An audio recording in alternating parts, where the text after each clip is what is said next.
وعلى آله وأصحابه سيدنا الطاهرين. بسم الله الرحمن الرحيم.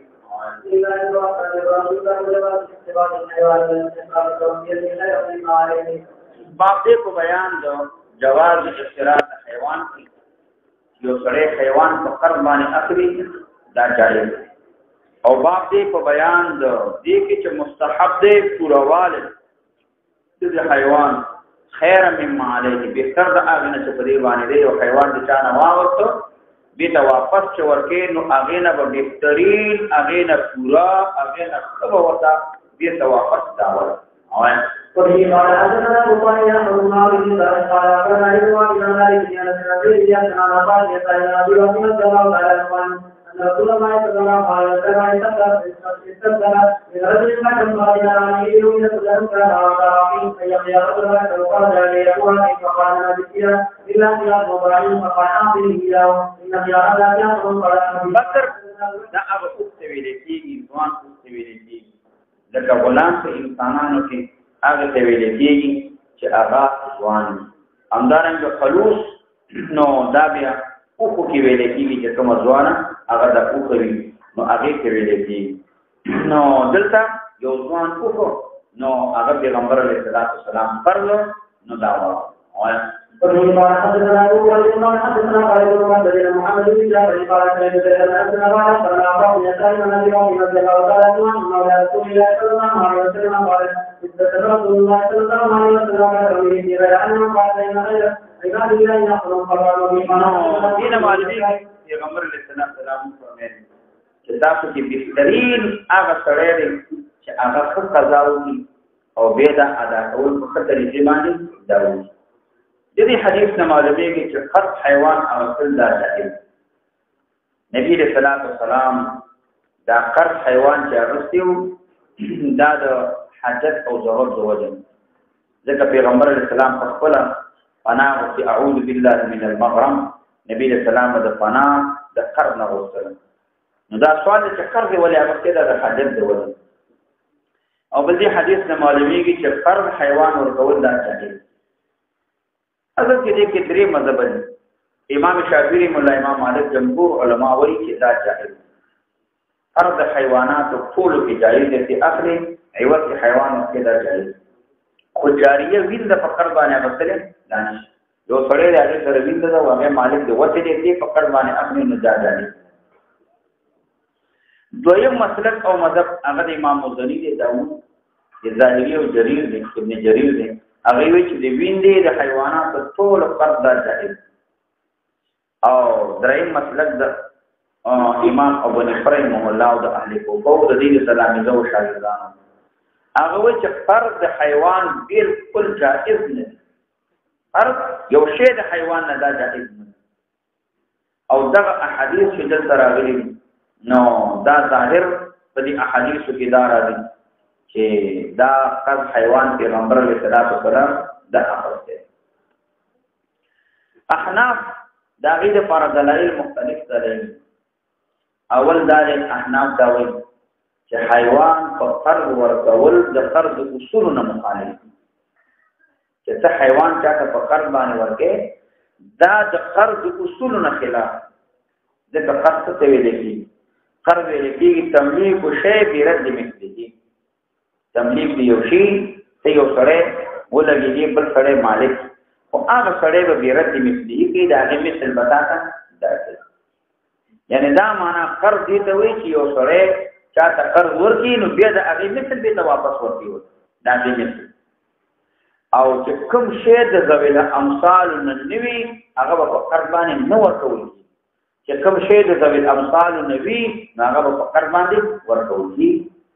پیسې دي روپۍ دي سپرګي سپین دي مودونه دي ودا د ذویل امثال نه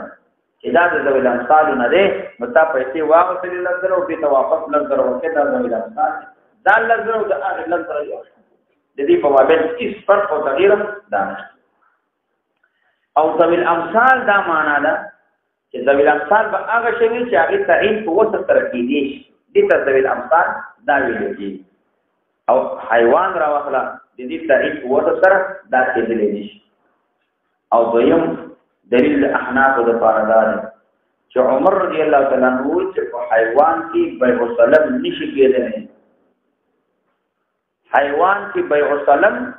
دا کېدلی نشي ولی ځکه چې حیوان دا ثابت په ذمه نشي کېدلی حیوان کې بیع وسلم نشي کېدلی چې ته ولګېږي په حیوان کې بیع وسلم دا ځکه نشي کېدلی چې حیوان ثابت په ذمه نشي کېدلی حیوان ثابت په ذمه نه ځکه مسلم به به هغه شی وی چې هغه ثابت په ذمه وستابه وسلم وکړه دا مسلم به دا کوم شی چې ته لګيږي به یو میاش بعد دو میاش بعد ضرور میاش بعد هغه ته تسلیمي دا مسلم به دا ثابت په ذمه او دا حیوان دا ثابت په ذمه کېدلی نشي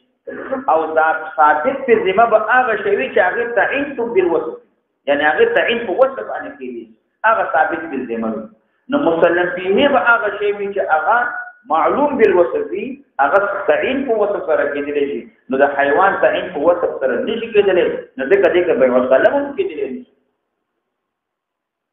او دریم دلیل احناف د بار عبد الله بن مسعود رضی الله تعالی عنہ او چې پیغمبر علیه الصلاۃ والسلام کرے السلام فی الحيوان حدیث کې راځي چې عبد پیغمبر علیه السلام په حیوان کې بیع وسلم دا مکروه باندې او څلورم دلیل د احناف د پاره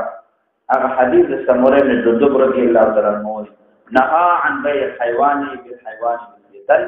پیغمبر علیہ السلام بیع الحيوان بالحيوان بالمثل د دینه منع دار کړ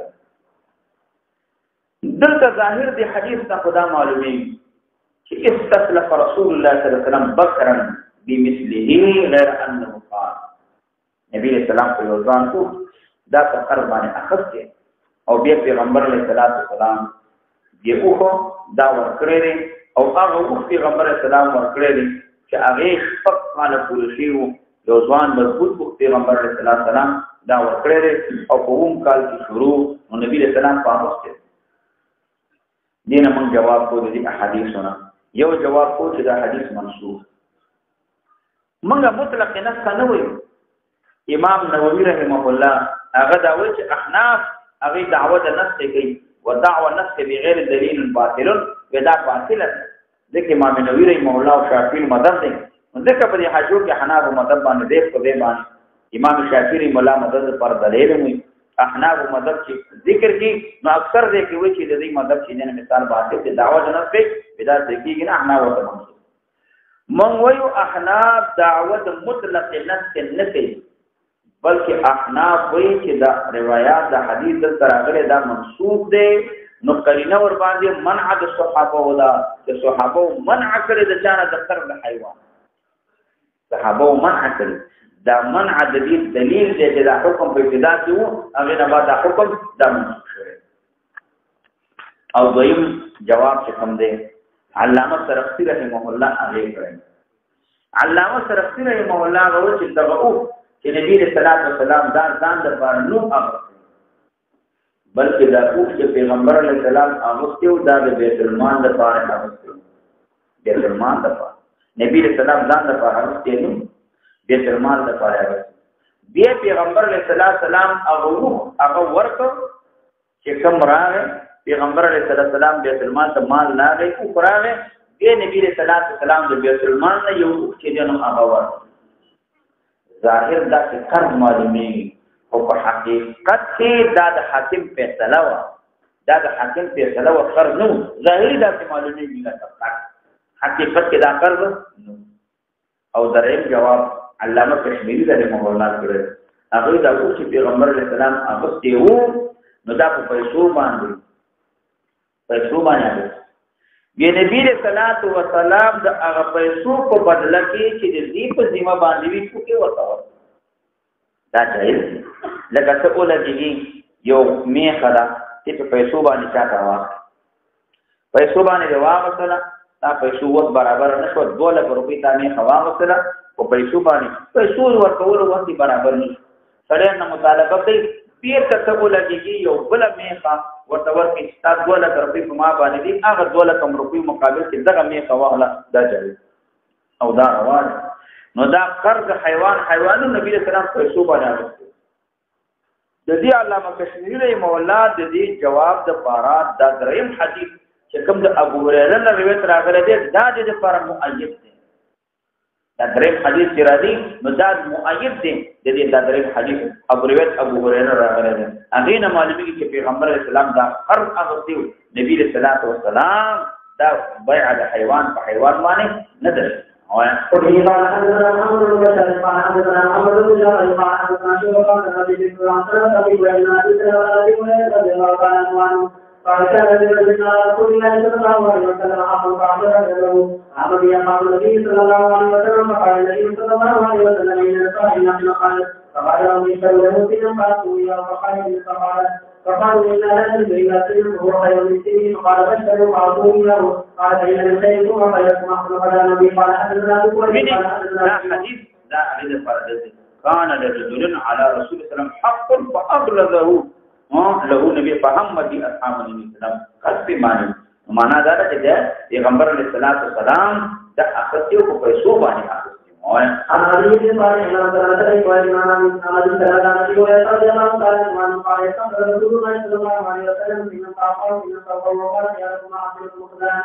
قال حدثنا محمد بن عبد الله بن قال حدثنا لي قال حدثنا سفيان عن سلمة بن إخوان عن أبي سعد عن أبي هريرة رضي الله تعالى عنه قال جاء رجل فقال رسول الله صلى الله عليه وسلم فقال أعطوا في من صورته وقال خيركم أحسن قال لا أجرى من الحيوان للحيوان من جنسه متقابلا وفي قال حدثنا يحيى بن شافعي ومروح قال أخبرنا عليه قال حدثنا مسعود بن سعيد قال حدثنا إكرام عن أبي هريرة جابر رضي الله تعالى عنه قال جاء عبد الله عن النبي صلى الله عليه وسلم عن الرجل والإخوان الله وجاء سيده النبي صلى الله عليه وسلم دا پتنو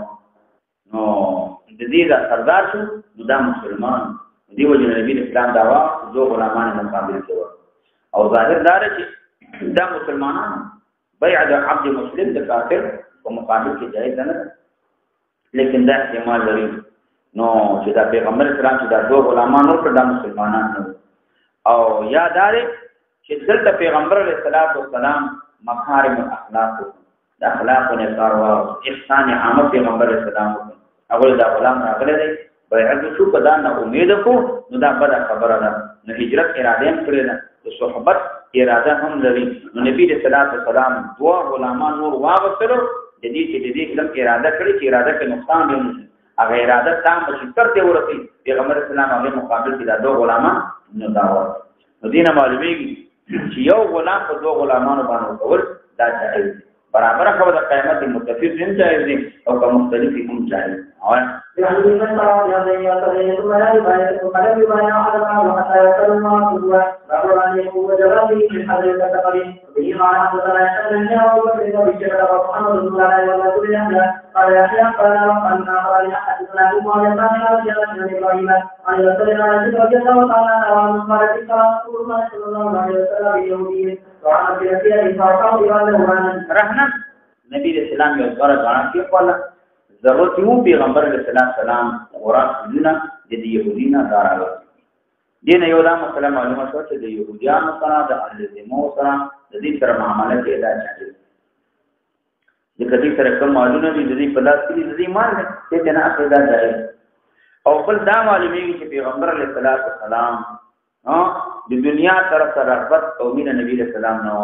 تم رسول او ترنو بل کو عام پیغمبر اسلام فرض بلدا مسله معلومه شو چې آلات د حرب د جنگ وسایل اسباب کړي توپ دا چا رحم غري نو دا شاهد نبی رسول الله سلام د امام ابو حنیفه رحمه الله د جمهور علما او دا مسلک او دا منظر او غدا غاڼه دي جایز داوود ظاهری امام مجاهد سفر کې جائز دي او کچتا سفر نیوی حضر حالت دی جائز نه دي ځکه ظاهری آیات وین کنتم علی سفرین ولم تجد كاتبا فرهان مقبولا دا حدیث آیات دلیل دی جمهور علما دا حدیث کې جمله دلیل دي او بل جمهور علما دا چې پیغمبر علیه السلام چې طعام اوسي دی يهودي نه اوسي اوس دا غاڼه ورترا غره کې پدلا نبی رسول الله څنګه کو نه ولنه صوبه بیان جواز ده چیرې د يهودي نم شی واحد دا چي یا نبی صلی الله علیه وسلم د قدم صحابو روانه یا د صحابو سره دوم رشیدو نبی صلی الله علیه وسلم ته پتا و چې هغه د حاجت ضرورت نه زیات شي دا ورنشته یا نبی رسول الله علیه کدی ته نو واخله نو مان خپل زرا یو شی غاڼه د دینه د دیو جن پیغمبر اسلام سلام داوا نو اهل ذمو سره د کافرانو سره معامله کول نو دا جائز او غاڼه کې فضل جائز دی ګرو کې فضل جائز دی او اسباب وسائل آلات په کافر باندې جنگ خاصول دا جائز ندي او دا ناروا وبه قال حدثنا ابراهيم بن حنبل ومحمد قال اكرم قال عن سبيل الثاني من جهه عن ابراهيم عن ابي عائشه رضي الله تعالى عنها قال رسول الله صلى الله عليه وسلم يومي قال وانا نؤمن بالحديث وبه قال حدثنا ابراهيم بن حنبل قال حدثنا محمود قال حدثنا عبد الله بن زياد قال ذكرنا قال احتسنا شريفا عند ابراهيم بن حنبل قال حدثنا الرسول بن زياد رضي الله تعالى عنه رسول الله صلى الله عليه وسلم قال يومي قال الى هذا ولا نعود الى انه بالحديث وقال حدثنا والبخاري قال حدثنا ابو زياد قال عن ابراهيم قال حدثني رسول عن رضي الله تعالى عنه عن النبي صلى الله عليه وسلم بسوء حديث وقال حدثنا هشام بن عبد الله وعمرنا بن ولد بن يحيى قال عمرو حدثنا وقال يحيى قال سفيان بن عيينة عن يحيى الذين نزل في كثير من على الجابات رضي الله تعالى عنه قال بين النبي صلى الله عليه وسلم الذين لهم الذكر والجمال الثلاثة وسنتين فقد نستشهد في سبب المجلس في كريم معلوم والإمام إلى هذا الإمام دې دا طریقه مدینه منوره دی په بيع السلام کوله او یو یو کال دوه کال نو پیغمبر علیه السلام کو فرمایي چې څوک بيع السلام کوي نو په ثمر نو په کېل معلوم پیمانه به معلومه وزن به معلوم الى اجل معلوم نیټه دا به معلومه هغه نه تاسو بیا کوي تاسو بیا کوي او کدا معلوم نوي نو بيع السلام دا مکرو دینه معلومه شو چې بيع السلام دا جائز او شرط دار چې پیمانه وزن نیټه دا معلوم اچې ته دا شی په زراع باندې کیږي نو په غز باندې کیږي جاموي دې زراعت د معلومات زر لږ روپې درکو ته ما ته اینده کال چې جنو شل غزا یا لږ غزا یا په میټر یا په غز باندې لانې کپڑا دغه کپڑا دا ما ته دا راکې او کچې ته د شمار شی وي لکه حیوان نو د دې عدد او شمار دا معلوم نبی رسول الله صلی الله علیه وسلم سو کوي نو کېل به معلوم که موضوع وي نو وزن به معلوم وي که مؤجل وي نو نیټه به دا معلوم نو د دې حدیث نه امام شافعی مولاوی د دې نه ځان لازمي چې سلام دا به مؤجل وي خامخا دا به مؤجل بلکې دا جائز دی چې حالن ځکه چې مؤجل جائز دی نو حالن په طریقې الله سره دا جائز اوس چې د دې کې خلاف دی چې آیا سلام فی الحال نو مؤجل کو جائز دی سلام حالی دا جائز دی که جائز نه امام شافعی رحمه الله او هغه جائز دی امام مالک امام ابو حنیفه رحمه الله هغه لګي دا معنی دی نو هغه چې نو دا جائز ده نه و ظاهر قیاس تقاضا ده چې بيع السلام دا جائز نشي قیاس دا وایي چې بيع السلام دا جائز نشي او جائز دي څه نشي ځکه دا بيع د معدوم ځکه شی نشته بيع د معدوم او بل په دې کې غرر ده دوکه ده لیکن شریعت د ضرورت په بنا باندې جائز ده شریعت چې جائز کړي ضرورت په بنا باندې سره هغه وایي چې دینو دا جائز کړي ده چې ماته د دومره غنم راکړه دومره سیز راکړه مثال مقصد دا وي چې هغه وخت کې شی ګران وي نو اوس نه واخنه پر دې به باندې کم او ماته بخلا کوي نو ضرورت په بنا باندې جائز ګرځول خو چې ضرورت په بنا باندې جائز ده د هغه د نقصان لپاره په تور جبیره شریعت مطلقاً جائز کړي نه په تور جبیره شرعي چې بيع السلام جائز ده خو په شرایطو باندې جائز کله دې خپل شرایطو مطابق وي نو بیا صحیح ده او کله دې شرایطو مطابق نه وي بیا صحیح نه ده دا صحیح نه ده چې لږ روپۍ در کومه غنم راوځي او ماته بلت منه غنم راځي دا جائز یا تاسو یو لږ روپۍ در کومه او ماته به چې نو یو ټول لګیږي یو لږ منه ګوړه راځي دا جائز نه نه دې کې شرایط نو فقها وایي چې سلام جائز ده خو لیکن په هغه شی جائز ده چې هغه فل جمله په بازار کې موجود وي فعل جمله په بازار کې موجود وي. اوس کته په وسلم په هغه شی کې وتی چې هغه فعل جمله په بازار کې نشته دي کې به وسلم جائز نه ده. خلاصه دا چې عبد السلام کې هغه کې اته شرایط کدا اته شرایط موجود وي نو عبد السلام جائز دي. کدا اته شرایط کې نه وي نو بیا جائز هغه نه. یو شرط پکې دار چې د دې شی قدر به معلوم د دې شی قدر دا به معلوم. دویم شرط پکې دار چې معلومیت د جنس د مسلم فيه وي. دا کوم شی چې تاسو تسلیمي تاسو د دې د جنس معلوم دا معلوم وي دا جوار دي دا غنم دي دا وربشي دي دا ګوړه ده چې دا معلوم. دا چې ونوي لزر ربي می تاسو درکړو ما ته یو لکمنه شی به راځي ولکه څه شی بدلته سبب لکمنه شی او ریشه یو جنت خاور مې راوړل لکمنه خاور مې راوړل نو شیخ والتی دم شاملی کړه او دا وته نه لکمنه لزر ربي می درکړي لکمنه سپین درګنه غواړم سره درګراکي نو جنگ ګور اختلاف راځي نه نو دا مسلم به د دې جنس په معلوم. او دریم شرط دا دی چې تعین د وصف دا ضروري دی. تعین د وصف وایي تا ته ګوړه درکومه کومه ګوړه هغه ګوړه چې بوجي کې اچولي او کته بهي یا هغه ګوړه چې هغه دومره وي ډړه پاتې شي دا ګوړه نه ورته وایي چې ما ته به ګوړه راکړي. مثال د ما ته به د څنګه ګوړه راکړي ما ته به د اوسمانځو کې به زیړه راکړي یا بشنه ګوړه راکړي یا فلاني ګوړه یا فلاني تعین د وصف دا به جوار راکړي سپین جوار به راکړي زیړ جوار به راکړي دا به راکړي دې تعین به. مثال بادام دي کم بادام دونه کاله وانه ډز ماتيږي نه او بعد داسې کې لا سره ماتيږي کاغذي به راکړي مټکور به راکړي غوزان دي څه به راکړي تیراوال غوزان راکې هغه کاغذي به تک ماتيږي او کدانور غوزان راکې دیر والا راکې هغه ماتيږي خري او کدانور راکې هغه مټکول دا کی دا تعین بکې چې سبب کوم غوزان ما راکې مټکور او کداسم تلور شردار چې تعین د نوعي دا بشه. پنځم تعین د اجل نیټه معلومه وي. زمون بنیل باندې مثال جو میاش یا د دین زیاته نیټه امام شافعی رحمه الله وی دیو میاش چې کم یوم څنګه احناف دیو میاش نه کم نیټه لري سلام چې یو میاش د دین زیاته نیټه وي چې ما ته په پلاني کې سلورو میاش کې په پلاني تاریخ په پلاني دین په پلاني وخت بنا راځي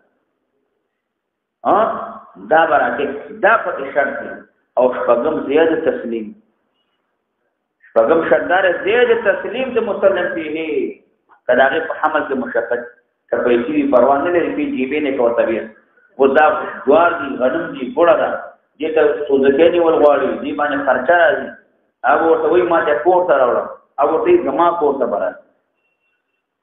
دا څوک اخلي پیسې ورکړي دا وایي زما کوړ ته راوړي او نشته به زما کوړ ته راوړي دې نه وایي جنگ جوړ کړو لکه د دې په بارول کې مشقت دوار غنم ګوړوي نو تسلیم دی وایي ولکه چې ته بدل کوم اوس مانزو کو منډي کې عام کمیټې کې بدل کوم یا بس زما کوړ ته راځي یا د تا کوړ ته راوړم دا تعین دی. او هم شردار چې دا به معلوم وي چې نفس اجل معنا دا ده چې دا به معلوم وي چې نفس اجل هم معلوم وي دا نه چې نفس اجل معلوم نه وي نو بیا کار نه. او بل راس المال به معلوم وي چې راس المال ذات نشي ولکه لسمنه ګوړه به ما ته راکې تا ته پیسې درکوم ولکه لسمنه ګوړه درکوم څو پیسې برابر دا ته راس المال به معلوم وي 10,000 درکوم یا 10,000 درکوم یا 1,00,000 روپۍ دا درکوم. او نفس اجل دا هم ضرور دی دا نه نفس اجل نوي بیا په دې کې تعین نشي راځي نو د دې شرایط باندې شریعت جایز نه او کدا شرایط پکې نوي نو ظاهر قیاس تقاضا کوي دې کې حدوقت کې دې چې سړي په کې واسطري ولکه زموږ لپاره ګوړه کېږي ما ته یو سالوي 500 لک روپۍ راکا او تاسو به هغه وخت ګوړه اوس من د مثال په 100 روپۍ او کدا ته 300 پریوزي را په کې وایو تخت چې نه ځان نه بټبل شاه جوړ کی او تخت بیا وکړي نو ځکه ورر دې پکې دوکه ده پکې او شریعت وی جاهز د په دې شرایط باندې وفي قال حدثنا جابر بن فروخ قال حدثنا عبد الله بن عامر بن قال حدثنا عبد الله بن بن عامر بن عامر بن رضي الله تعالى عنه قال رسول الله صلى الله عليه وسلم نازل بما قال رسول الله صلى الله عليه وسلم إلا لكي معلوم يوم معلوم وقال حدثنا أن الشيخ أبو بكر بن أبي بكر وإسماعيل بن سعيد الجريعة عن عبد بن ولد قال في هذه الجريعة بن سعيد بن علي بن علي كان في ذلك ولا إلا بالمعلوم وقال حدثنا أبو بكر وأبي قال حدثنا وكيل قال حدثنا محمد بن مسعود قال حدثنا عبد الرحمن بن أبي بكر وعن سفيان عن الذي من الإسناد بالتعبير بالرواية تفكر في إلى الإمام البخاري تحرير كتاب من أبوابه قال حدثنا عبد الله بن مسعود قال حدثنا سليمان الذي جاء بالسريان احتکار او اقوال کې سره ولګي احتکار کوي نو احتکار شریعت د امانت کړی نو دی وجه نه پیغمبر اسلام وی لا يحتکر الا خاطئون احتکار نه کوي مگر هغه سره چې ګناهګار دی حدیث ته معلومي چې احتکار کول دا حرام نو خدا احتکار دا په اقوال کې خاصه هغه چې قوت وي هغه وزوي مثلا طعام دی نو دی واخلې په وخت د قیامت کې غلا دا قیامت د دې سخته او په دې کې واخلې فل حال خطینا خلق ضرورت دی نه خرته دا د پیرکې جمع کې چې خط هغه شي خلک لګي منتيږي نه واسي چې خو قیامت شي نه نه بعد و دا نو مثلا کچېتا دې ته احتکار دا ویل کېږي دا احتکار دا ناروا نو کدا د بهر مېرونه خیران یا تا په وخت د ارزانه کې واغس ګل ارزانه د دړې په درې سو ده تا واغس له ارزانه ده دا ذخیره کې ورسته فته دا جائز نه غنم ارزان دي تا واغس له ذخیره کې ورسته فته چې قیامت کې نو دا جائز دی احتکار دي ته وایي چې ته په وخت د ګرانۍ کې ګران دي شی پیدا کېږي نه خلکو ضرورت دی امغه وخت واله نور ساتي چې نور په خلکو باندې قیامت کې چې ګران دي به ورکم دا جائز نه او کتا واغسل دردانی په وخت یا شی ډېر دی عام دی دوار غنم کو پریمانه پیدا کیږي وړو کو پریمانه پیدا کیږي او څه لګيږي دا واخلې چې لګران شي بیا د فاصله مدا چالي د قوت نما سوا پر شي احتکار نو دا جائز حرام نه دی بلکې دا جائز دی کوم شی قوت نه وي د دې نو جائز حکمت په څه شی احتکار شریعت حرام کړی د په ضرر د عامه الناس د عام خلکو ته ضرر یو سړی به مالدار وي خلکو ته پیدا کیږي نه لري او شو غنم او جوار ټول په وخت د ذخیره به خپل ګرانوالي د پاره دا جائز کچې ته انسان وي هغه سره طعام دی خپه یې لري چې جمع کړي خلکو ډېر سخت مجبور دي ضرورت دی د دینه ما سوا بل څه نشته دی خلک وړي ملکی او نه دي خاصو معنا حاکم په باندې جبر وکي د ضرورت د خلکو به داشه به خطه دا به نه راوړي منډي کې کوم نرخي نو هغه به ورته چې دا کار نو ابن قدامه رحم الله د احتکار د پاره درې شرطونه لګوي یو دا چې قوت ګوري چې تا قوت نیوي هغه کې احتکار راځي دویم عامه الناس ته ضرر وي که عام خلکو ته ضرر نیوي نو کړه احتکار کې نو دا جائز او دریم دا چې مجلوب وي مجلوب دا معنی چې د بل دین راوړل شوی خار که په خار کې څه اخري دلته وي ذخیره کې بیا جایز معنا دا بندو مایرون او شیر راځي غنم راځي او په خار سره راځي او څه هغه اخلي دا نه پر خاري باندې خرشي خلکو باندې خرشي نو دا اخلي جمع کې دغه ناروا ده اخلي خاري کې هم دلته اخلي کې سبب ورته نیاش پات پته نه بیم ده وهو يقول سعيد قال كان سعيد بن مسيب يحدث عن رضي الله تعالى عنه قال قال رسول الله صلى الله عليه وسلم من اشتكى وقال للصغير سعيد فإنك تستغفر قال سعيد إنما سعيد ذكر احتكار كأول ما احتكار كان يحدث هذا الحديث كان يحتكره ودي تعارض كلام مستر ومعنى ذلك جديد دور احتكار کوله نو دې احتکار دې څه کوله نو ظاهر تعارض معلومیږي حقیقت تعارض کنهشته ذکر سعید روایت احتکار دی او بل طرف ته خپل احتکار دی روایت احتکار کړي خپل احتکار دی نو تدبیر داخله چې احتکار دی کوله په هغه شي چې هغه خود نو او دا معنا د احتکار چې دا په هغه شي چې هغه خود وي معنا د احتکار کوم خدا خود نه دي چې احتکار راځي او په معنا حدثنا تجربه یا تاسو قال حدثنا هذا هو اسماعيل محمد بن عجلان محمد بن عبد الله بن سعيد بن سيما عن عبد الله بن قال قال رسول الله صلى الله عليه وسلم وقال حدثني بعض قال حدثنا عمرو قال اخبرنا قال الامام بن الذي كان ابو بن يحيى عن محمد بن عمرو بن سعيد بن مسيح قال الذي ما قال أحد أحد الذي عليه قال رضي الله تعالى عنه قال رسول الله صلى الله عليه وسلم قال في حديث سليمان بن بلال بن يحيى وابن يحيى في البيان وقال حدثنا زهير بن حرب قال حدثنا قال المبين قال حدثني ابن خالد وحمد بن يحيى قال اخبرنا ابن ابي سليمان قال بن عن ابن مسيح ان ابا رضي الله تعالى عنه قال سمعت رسول الله صلى الله عليه وسلم يقول منفقه الاستنعام رواج ورتون کې د قسم مبيهه ومحقه الربح دا محوقي قد لا بركت هغه وفي قال حدثنا ابو بن شيبه وابو لمن تقول في ابراهيم على الذي ابي شيبه وعن وقد قبلنا وقال عن حدثنا ابو بن وليد كثير عن عمرو بن مالك عن وليد وكعب بن مالك عن ابي قال سلم قال وانا رسول الله صلى الله عليه وسلم يقول يا ما تقبل الحديث في البيت فإنه لا يهم من يشكر لا تسمع له قال حدثنا أحمد بن سليمان حدثنا أبي قال حدثنا أبو سليمان جابر بن الله قال حدثنا يحيى قال أخبرنا عن سليمان جابر بن رضي الله تعالى عنه قال رسول الله صلى الله عليه وسلم كان يشرك في رفعة الإنسان شريك وقول به يصلي الشريك أو نحن يأخذ مغانم فليس له أن يبيع حتى يؤذن شريك هو أغلق قريب فإن رضي أخذ وإن كره حتى نبيه الدين نبأ پدې باندې مال شفاعه سره شریک دي چاته خدمت کوي د لپاره شفاعه داشته حکمت کو سبحو د شفاعه کې څه شي ازاله ضرر ده چې د شریک نه ضرر لري ضرر کې داخل شي خو د تخصیص د سمکه شوی ځکه ډیر نوع د ضرر د سمکه دي او په دې باندې اتفاق دی چې سمکه کې شفاعه شته او حیواناتو کې نشته او جامو کې نشته نور اسباب و سیبی منقولی سزنوی پدې کې شفاعت دانش بعض ائمه په عروض کې مقامات دي کې شفاعت جنم ثابت او لیکن شفاعت او هغه په جوار باندې اي شفاعت جوار څه کنيشته امام شافعي مولا امام مالک احمد رحمه الله بلکې جمهور علما وایي چې شفاعت شر جوار دانش هغه د شفاعت جوار نه منکر دي امام ابو حنیفه رحمه الله امام ثوری رحمه الله وایي شفاعت جوار باندې دا ثابت دي ذکر احناف په مذهب باندې اسباب شفعی درې طریقو باندې شفاعت ثابت دي یو شرکت دا د بل طریق سره شرکت دی نو تدې حمد شفعی جانا دویم جوار تی جوار شریک شیخ په کې باندې بل څه نه شامل ته جوار د بل طریق غونډې نو تا د پرانشته صاحب د مخ پرتیږي کو پرتیږي تی اول حقداري کتا نه فلاغه نه باندې وسو او دریم شرکت په حقوق المبيع ده حقوق د مبيع کې شرکت دي لکه شرکت په لار کې مثال لار شریک ده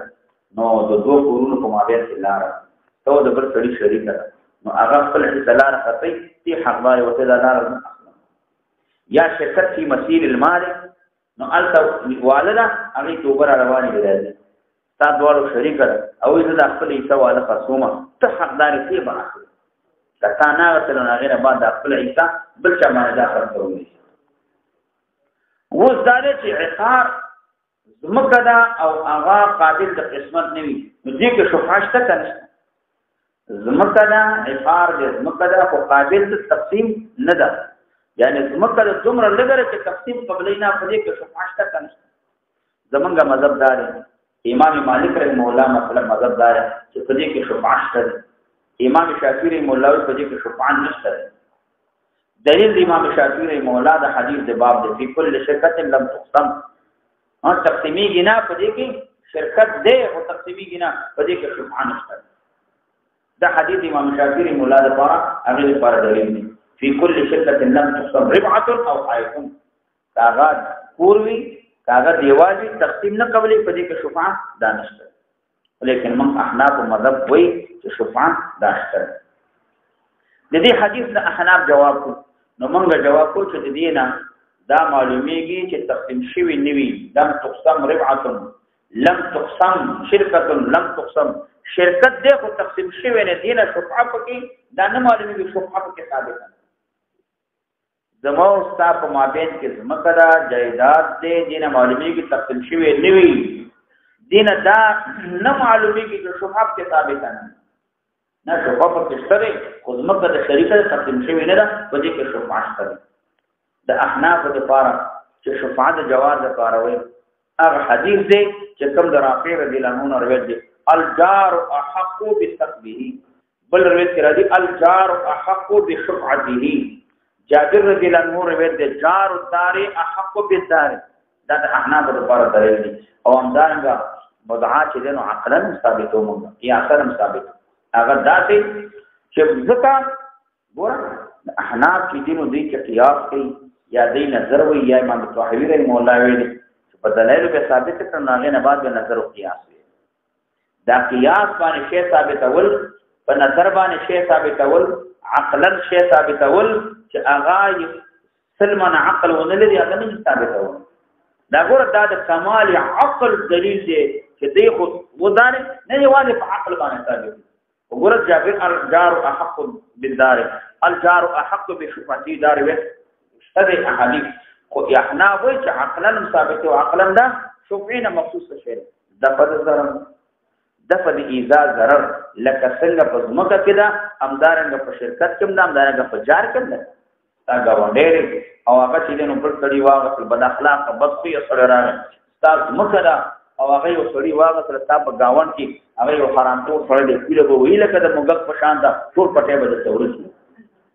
یو یا تام شو تل کړی لاګین کړی لازم دومره خپل پټي کې کوي دومره وستا پټي کې کوي او پن بچړي دي نو دا ضرر دی کنه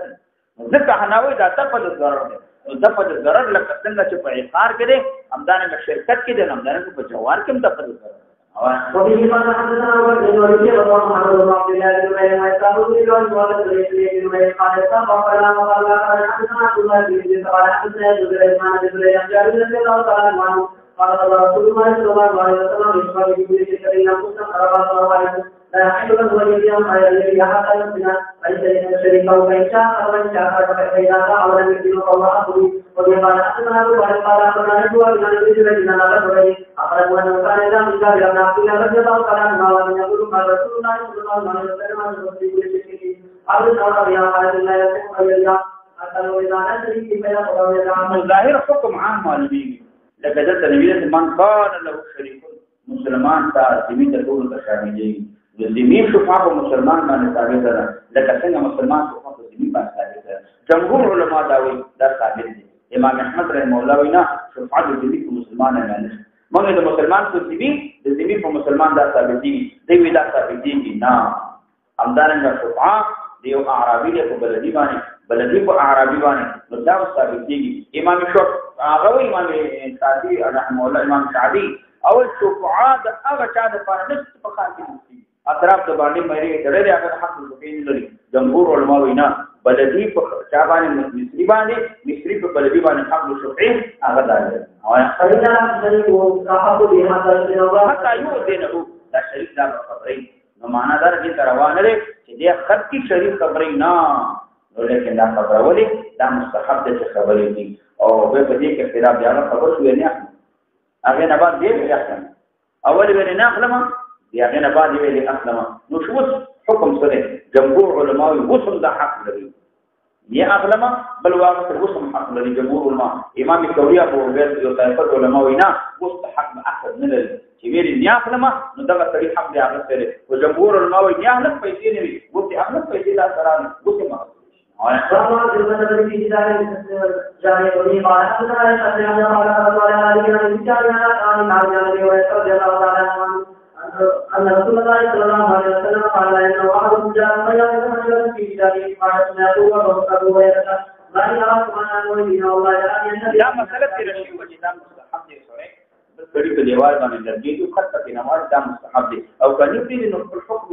نو خپل مرګ د خپل جایداد نه دی پریدي په طریقې د وجوب باندې نه استحباب کوي او دې باندې حدثنا جابر بن عبد الله حدثنا سفيان بن عيينة قال حدثني ابو بكر محمد بن يحيى قال اخبرنا ابو قال قال حدثنا عبد بن حميد قال انا عبد الله قال اخبرنا رسول الله صلى الله عليه وسلم وقال حديث من وقت يسال وغير قال حدثنا ان يقول سيد مالك قال حدثنا اسماعيل وابن جعفر أنا على إذن أنا أتت من كاشيان طيب أبو بكر رضي الله تعالى عنه وأن رسول الله صلى الله عليه وسلم قال عن الصلاة كان قلنا توقف الله إياه يوم القيامة يسأل أرضنا وبما حسب أرضنا معنا ذا احتمال لري الله تبارك وتعالى نو جدي وس مکو باندې الله بدا سره چې دنه دا مکلف کی او ته وې چې دنه دا وونه دی باندې ته مکلف چې دا وستا په غاړه کې ته ولې شي څوک په ولې شو دا وسته وې یا د دې په غاړه کې څوک ټول شي دا وونه نو کې دا په واچو ولې شي سيتوقون ما بخلوا بي يوم القيامه نو چې کوم دنیا کې زکات نه ورکړي موږ له کړي نو دې د امان نه وته ټول شي په ورته قیامت کې بغاړه متواجو شي دا مکه به هم د دې په غاړه کې دا واچو شي نو یا معنا دار د څوک نه معنا دار چې دا سره په دې کې دا ګناهګار دی نو دا شی د دې په ذمہ باندې ذات لازم دی لکه څوک چې د غاړه سره لازم وي دا سره ګناهګار شو دا ګناه تک د ځان سره لازم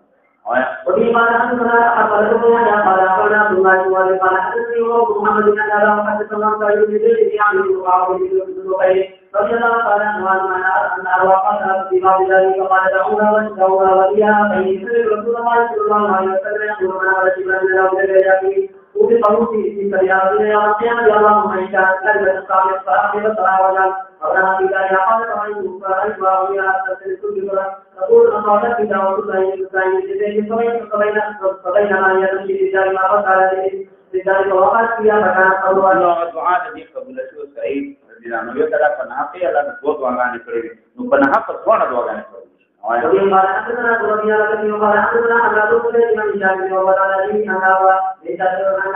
أبو ويل قال سعيد بن زيد أنه أخذ شيء من أبي الحسن بن الله بن حكيم فقال سعيد أنا كنت أمر بالأرض أن قال لشيء من رسول الله صلى الله عليه وسلم قال وما كان من رسول الله صلى الله عليه وسلم قال سمعت رسول الله صلى الله عليه وسلم يقول أنا على شيء من قول ثم أقول قولا فليرضنا وقال له مرة لا ترك وينظر بني سلمى هذا وقال اللهم إن كانت القوم فلا رسول الله قال وما فما العذاب فصلوات المدركانية عن شيء أرضيات وما في حمد فما لقوله قال حدثنا عن الرجل وجد قال حدثنا يحدث زكريا يأتي ذلك عن هشام عن أبي عن سعيد بن زيد رضي الله تعالى عنه قال سمعت النبي صلى الله عليه وسلم يقول من على شيء من الأرض ثم فإنه هو يوم القيامة بالفريق وبما قال حدثني ذو المعالي قال حدثنا جرير عن سعيد بن أبي عن أبي هريرة قال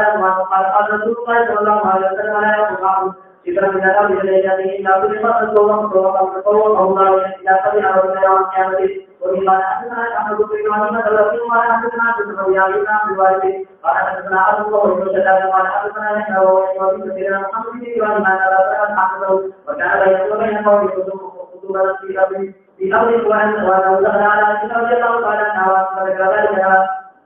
فقال يا رسول الله إن رسول الله صلى الله عليه وسلم قال من قال في ذكر من بدون موت فيا بنور قال حدثني ذا المنصور قال قال الرجال قال حدثنا قال حدثنا إلى محمد بن إبراهيم حدث وانا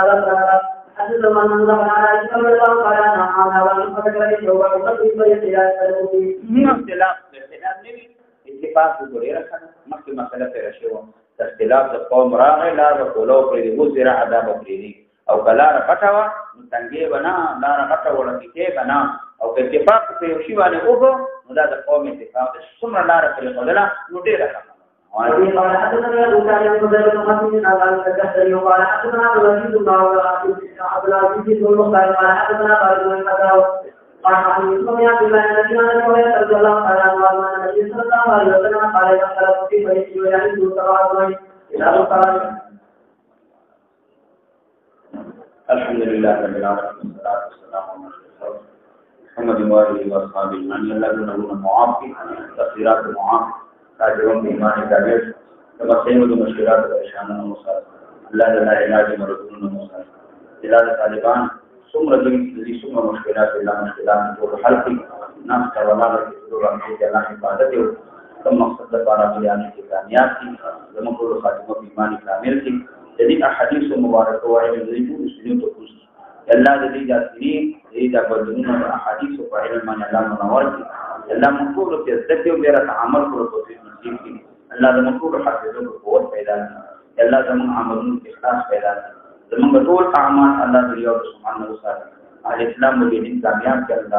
اسیران د مسلمانانو اخلاص کې سود کافرانو او مسلمانانو د بلا موجو بندیان دی الله تعالی د اسباب برابر کړي الله تبارک وتعالى مسلمانانو په اتفاق او جهاد راوړي ټول اسلامي ملکونو کې امن او امان او صلی الله علیه وسلم